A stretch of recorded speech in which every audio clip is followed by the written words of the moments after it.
दिल्ली में सांस लेना दुश्वार, फजाई आलूदगी संगीन सूरत हाल इख्तियार कर गई। स्मॉग की वजह से भारत में क्रिकेट वर्ल्ड कप के लिए मौजूद टीमें परेशान। श्रीलंका ने हफ्ते को अरुण जेटली स्टेडियम में शेड्यूल ट्रेनिंग सेशन मनसूख कर दिया। बांग्लादेशी स्क्वाड की मास्क पहनकर ट्रेनिंग। फजाई आलूदगी में भारत का दारुल हुकूमत दिल्ली दुनिया भर में पहले नंबर पर है। ICC का कहना है कि सूरत हाल का जायजा ले रहे हैं, खिलाड़ियों की सेहत की हिफाजत का ख्याल रखेंगे। मीडिया रिपोर्ट्स के मुताबिक खिलाड़ियों को डगआउट की बजाय ड्रेसिंग रूम में बैठने का कहा जाएगा। स्टेडियम के अतराफ पानी के छिड़काव का भी प्लान।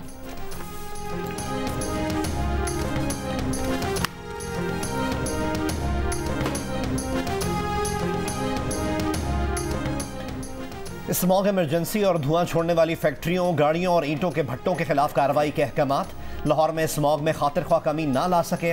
लाहौर आज भी स्मॉग से मुतासर, दुनिया के आलूदा तरीन शहरों की फहरिस्त में दूसरा नंबर। शदीद धुंध की वजह से मोटरवे M4 साहिवाल, गुजरा और फैसलाबाद तक बंद कर दी गई। मंगला, सियालकोट, नारोवाल, गुजरावाला, उकाड़ा, साहिवाल और सरगोदा समेत पंजाब के मुख्तलिफ शहरों और गिरदोनवा में धुंध।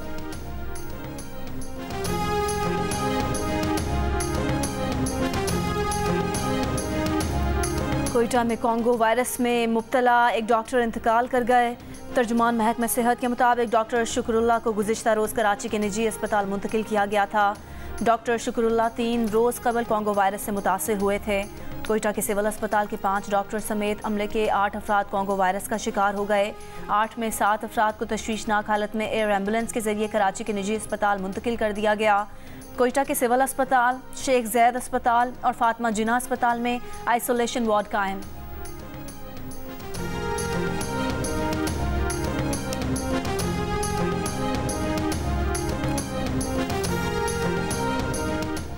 मुहलिक कॉन्गो वायरस जानवरों से इंसानों में मुंतकिल होता है। आलमी इदारे सेहत के मुताबिक कॉन्गो वायरस से मुतासरा शख्स के करीब रहने और छूने से दूसरों को मुंतकिल हो सकता है। दुनिया भर में कॉन्गो वायरस से मुतासर होने वालों में डॉक्टर्स और नर्सेस की बड़ी तादाद भी शामिल है। कॉन्गो वायरस से इंतकाल करने वालों की तदफीन के लिए भी एहतियात की ज़रूरत है, क्योंकि मैयत को छूने से भी कॉन्गो वायरस मुतासर कर सकता है।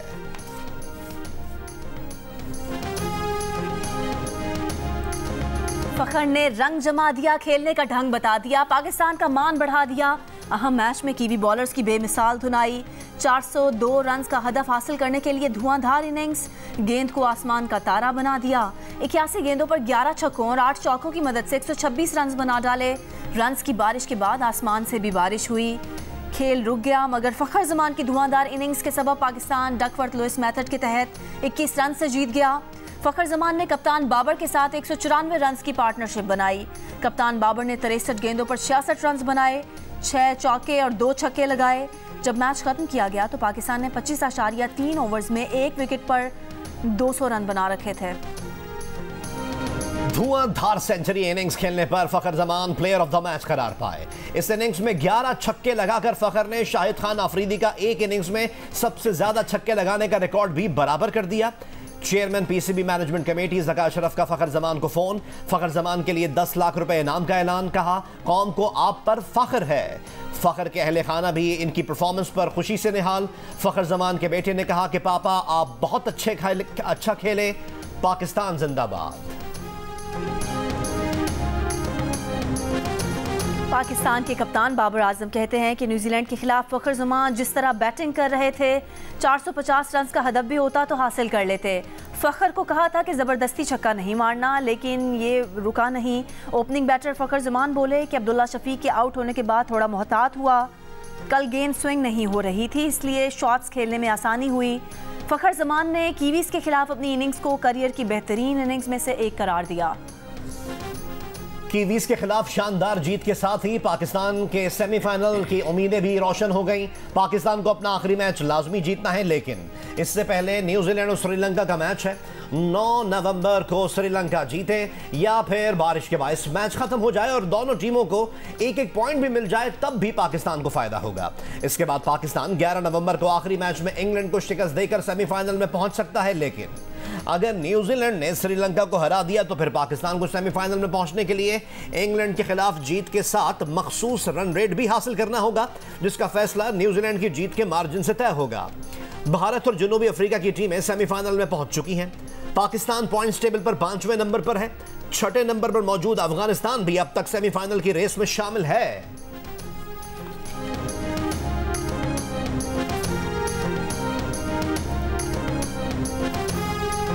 शिमाली गजा पर इसराइल की बमबारी तेज। फलस्तीनियों को आज जनूबी गजा की तरफ नकल मकानी के लिए 4 घंटे की मोहलत का ऐलान। पहले भी महफूज करार दिए गए रूट पर इसराइली कई काफिलों को निशाना बना चुका। रात भर गजा के मुख्तलिफ इलाकों में इसराइली बमबारी। अल-मगाजी कैंप में मासूम बच्चों समेत 51 फलस्तीनी शहीद। अक्टूबर से अब तक फलस्तीनी शहदा की तादाद 9,500 हो गई, 25,000 से ज़ायद जख्मी। अमेरिका की फिर जंगबंदी की मुखालफत। वज़ीर ख़ारजा एंटनी ब्लिंकन ने कहा कि जंगबंदी करने से हमास को दोबारा मुनज़्ज़िम होने और हमले करने का मौका मिल जाएगा। ब्लिंकन के इसराइल के दौरे से पहले मगरबी किनारे में इसराइली कार्रवाइयाँ तेज़।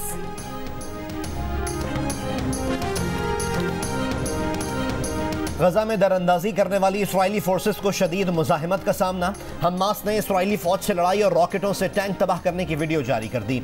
निहायत करीब से इसराइली फोर्सेस पर हमले। इसराइली वजीर दिफा ने दावा किया है कि हमास के मवासलाती मरकज, बंकर्स और सुरंगों के नेटवर्क्स को तबाह कर दिया गया है। हमास के 12 कमांडर्स को मारने का भी दावा किया।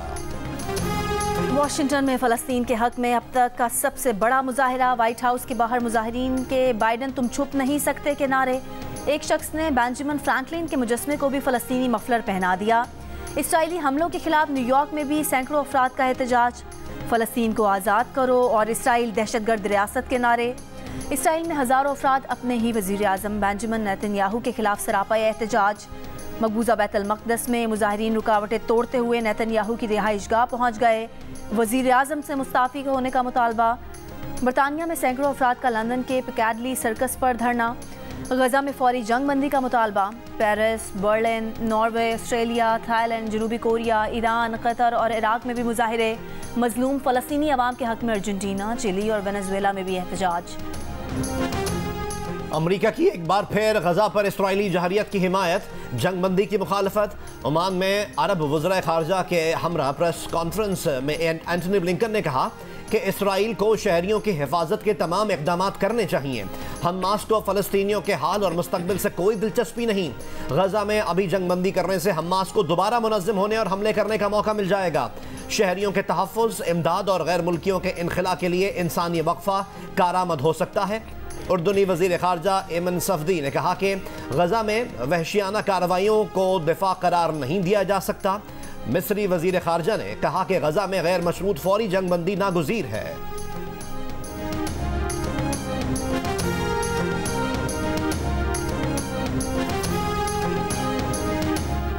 साबिक़ अमरीकी सदर बराक ओबामा ने कहा है कि फ़लस्तीन में जो कुछ हो रहा है वो नाक़ाबिल बर्दाश्त है।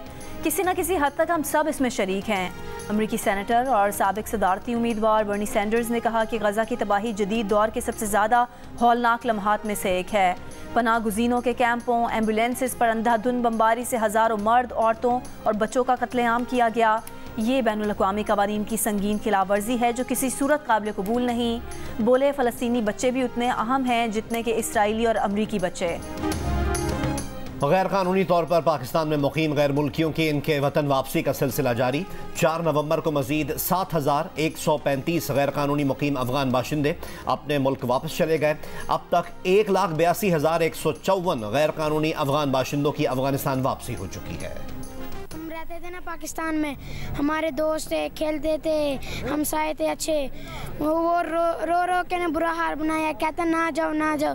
मैंने कहा मजबूरी है हमारी, इसलिए जा रहे हैं। इसलिए अब अपने वतन जा रहे हैं। खुश है भी है, दुखी भी है। मैं 1 क्लास में पढ़ता था, मेरे दोस्त थे सारे, मुझे बड़े याद आएंगे। मैं वतन वापसी की खुशी, लेकिन दोस्तों से बिछड़ने का गम। तोरकम बॉर्डर से वापस लौटने वाले गैर कानूनी मुकीम गैर मुल्कियों में शामिल बच्चों का कहना है कि उनके साथी उनके जाने पर अफसरदा हैं। कहते हैं कि वो अपने दोस्तों के साथ गुजारा हर पल याद करेंगे।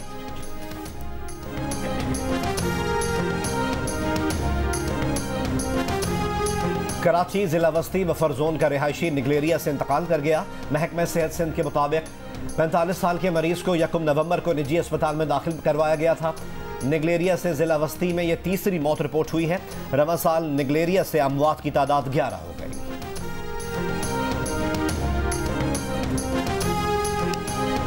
कराची के 5 अजला में मुख्तलिफ नशिस्तों पर ज़िमनी बल्दियाती इंतखाब आज हो रहा है।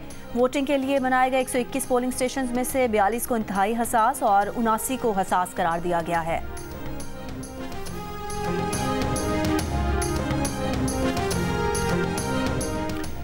टंडोला यार में म्यूनिसिपल कमेटी के वार्ड नंबर 1 के लिए बल्दियाती ज़िमनी इंतखाब। वार्ड नंबर 1 पर दिलचस्प सूरत हाल। पीपल्स पार्टी के उम्मीदवार का कोई मद्दे मुकाबिल नहीं, फिर भी पोलिंग होगी।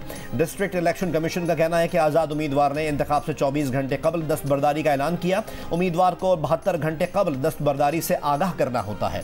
पीपल्स पार्टी के उम्मीदवार के हक में दस्तबरदारी के बावजूद पोलिंग होगी।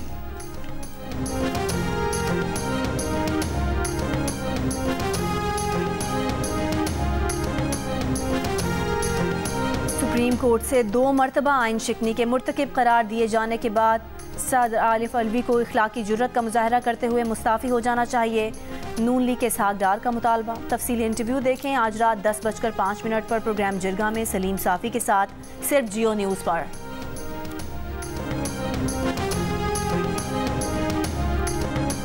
आईन ना हमारी हिफाजत कर सका ना पाकिस्तान और जमहूरियत की। हुक्मरानों ऐवान खाली कर दो, मुल्क के वारिस मुल्क को संभालने आ रहे हैं। Convener MQM Pakistan doctor Khalid मकबूल सिद्दीकी का कराची में जलसे से खिताब। कहा, कराची का ये हाल करने वालों का दिमाग ठीक ना किया गया तो कुछ ठीक नहीं होगा। मुस्तफ़ा कमाल ने कहा, कराची के ब्रेन ट्यूमर का इलाज MQM के पास है। MQM पानी, सीवरेज और दीगर मसाइल आज भी हल कर सकती है। फारूक सत्तार बोले, कराची में जबरदस्ती मेयर मुसल्लत किया गया, जमहूरियत की आड़ में आमरियत कायम हुई। अमेरिकी सदर जो बाइडन ने कहा है कि इसराइल और हमास के दरमियान जंग में इंसानी हमदर्दी की बुनियाद पर वक्फा हासिल करने पर पेशरफ्त हुई है। अमेरिकी सदर ने इसकी तफसीलात नहीं बताई। इससे कबल अमरीकी वज़ीर ख़ारजा ने कहा था कि जंग में इंसानी बुनियादों पर वक्फा आम शहरियों के तहफ़्फ़ुज़ और महसूर फ़लस्तीनियों को इमदाद पहुँचाने में मदद फराहम करेगा।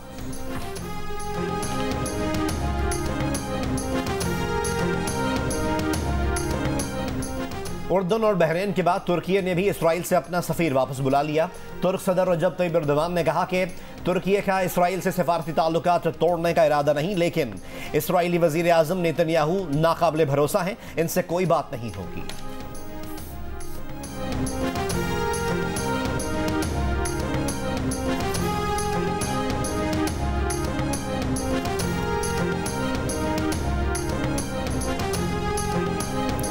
गैर मुल्की खबरसां एजेंसी का गजा में अपने ब्यूरो पर हमले की तहकीकात का मुतालबा। गजा में इसराइल के हमलों में अब तक 30 सहाफ़ी मारे जा चुके हैं। रिपोर्टर्स विदाउट बॉर्डर्स ने बैनुल-अक़वामी फौजदारी अदालत में शिकायत दर्ज कराई है कि गजा में फ़लस्तीनी सहाफ़ियों को जंगी जराइम का निशाना बनाया जा रहा है।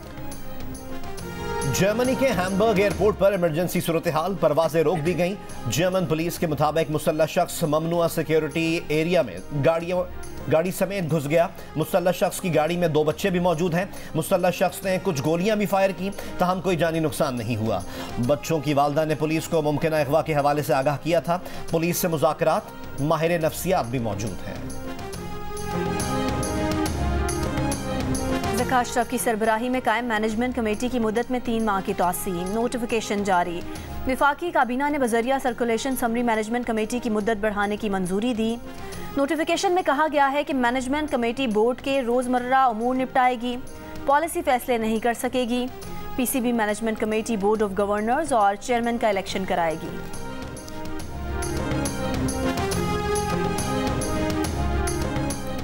क्रिकेट वर्ल्ड कप में आज भारत और जनूबी अफ्रीका का मैच होगा। दोनों टीमें पहले ही सेमीफाइनल में पहुंच चुकी हैं।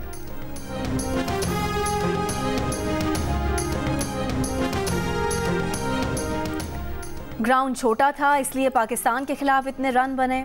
अब्दुल रज़ाक की प्रोग्राम हारना मना है में गुफ्तगू। कहा, पिच बॉलर्स के लिए मुश्किल थी। पहले दिन से कह रहे हैं कि फ़खर को बाहर नहीं रखना, फ़खर बगैर किसी खौफ के खेलता है। मोहम्मद आमिर ने कहा कि दोनों टीमों के बॉलर्स के रन्स हुए, हमारे बॉलर्स को चारों तरफ रन्स पड़े। फ़खर की बहुत अच्छी बैटिंग थी, उनको क्रेडिट जाता है। अलहमरा आर्ट्स काउंसिल में जारी लॉर फेस्टिवल की रौनक उरूज पर। फेस्टिवल के 8वें रोज पुतली तमाशा और मैजिकल शो ने बच्चों के दिल जीत लिए। वालिदैन के हमरा बच्चों की बड़ी तादाद में शिरकत। और इस्लामाबाद लिटरेचर फेस्टिवल के दूसरे रोज़ नामवर शुअरा ने कलाम सुनाकर खूब दाद समेटी। बियो ज़फ़र और खालिद अनम की कॉमेडी ने मुस्कुराहटें बिखेर दी। सेगमेंट हंसकर जियो से हाजरीन खूब लुत्फ़अंदोज़ हुए। मारूफ फिल्म साज सरमद खूसट की फिल्म कमली की स्क्रीनिंग। सबा कमर, सानिया सईद और निम्रा बुच्चा और हमजा ख्वाजा की अदाकारी की पजीराई।